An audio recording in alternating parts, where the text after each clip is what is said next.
Today we are going to be learning about two types of circuits. Before we get started, it is important to have a fundamental understanding of what circuits are. A circuit is a series of cells that communicate in a sequence from one cell to the next. We will be discussing excitatory and inhibitory circuits today. An excitatory circuit sends a signal to a specific cell by drastically changing the voltage within the membrane. This increases the chance of a neuron firing an action potential. For context, action potentials are what allow for cell-to-cell communication because they send specific promoter signals. Now that we covered the basics of what an excitatory circuit is, let's go over the mechanism. An excitatory circuit begins with the release of an excitatory signal, glutamate, from cell A. Glutamate is received by NMDA receptors on cell B. Now that NMDA receptors are activated, they allow sodium to flow in. Since there's way more sodium on the outside of the cell, it wants to follow the electrical chemical gradient and diffuse inside.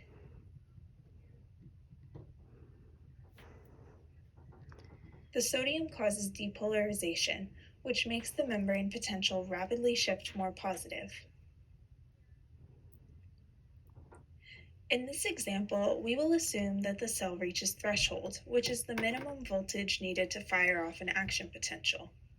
We can tell it has been reached because of summation, indicating that an action potential has been formed. Now you will see a rapid influx of sodium at the voltage-gated sodium channels. The membrane is very positive here.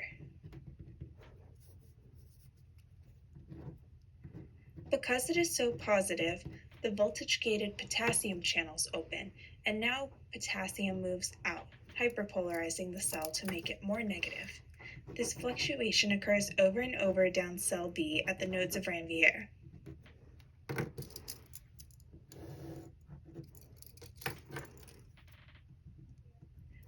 Once you reach the end of cell B, voltage-gated calcium channels open and calcium flows in to bind with synaptotagmin vesicles, fusing with the membrane. The neurotransmitter is released into the synapse, but you need glutamate in cell B to excite cell C. Once the glutamate receptors on cell C are excited, they detect that an action potential can be fired. If the action potential is fired, the cell returns to resting membrane potential. An inhibitory circuit does the opposite of an excitatory circuit and sends an inhibitory signal to a specific cell, decreasing the likelihood of firing an action potential. Let's go over the mechanism. Cell A is going to perform the same as in an excitatory circuit. Cell B is where the key differences are. In cell B, glutamate receptors allow sodium to come in, causing depolarization. Potassium then moves out to repolarize the cell.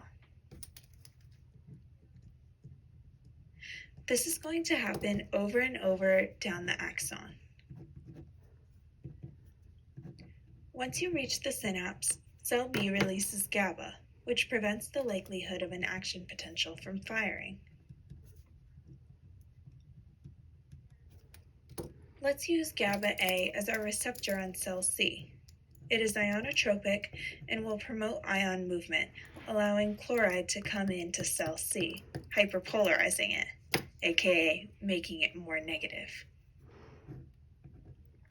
The axon hillock at C is now highly unlikely to form an action potential. The cell membrane is so hyperpolarized, it needs to depolarize in order to achieve resting membrane potential. So, there's your quick basic intro to excitatory and inhibitory circuits.